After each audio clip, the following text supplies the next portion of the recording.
Gubernur Sumatera Selatan Herman Deru melaksanakan penandatanganan perjanjian kerjasama Kanwil Direktorat Jenderal Pajak Sumsel dan Kepulauan Bangka Belitung dengan OPD Provinsi Sumatera Selatan terkait optimalisasi penerimaan pajak pusat, pajak daerah, dan retribusi daerah bertempat di kantor Kanwil Dirjen Pajak. Gubernur Sumatera Selatan Herman Deru mengatakan pentingnya kewajiban membayar pajak terutama seluruh OPD Provinsi Sumatera Selatan. Melalui kerjasama ini, berbagai penyimpangan terkait pembayaran pajak akan diketahui karena melibatkan KPK sebagai pengawas.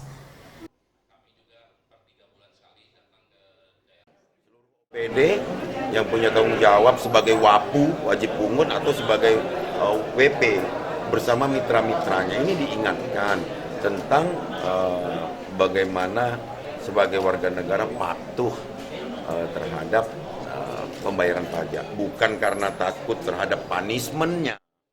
Sementara itu, Kepala Kanwil Ditjen Pajak Sumsel dan Kepulauan Bangka Belitung, Imam Arifin, mengatakan siap berpartisipasi membangun daerah dengan mengajak pemerintah Provinsi Sumatera Selatan melalui OPD agar dapat bersinergi melaporkan pajak sesuai dengan ketentuan yang berlaku.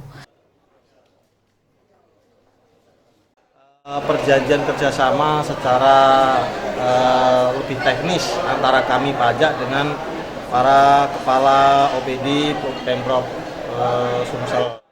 Tim Liputan Sriwijaya TV.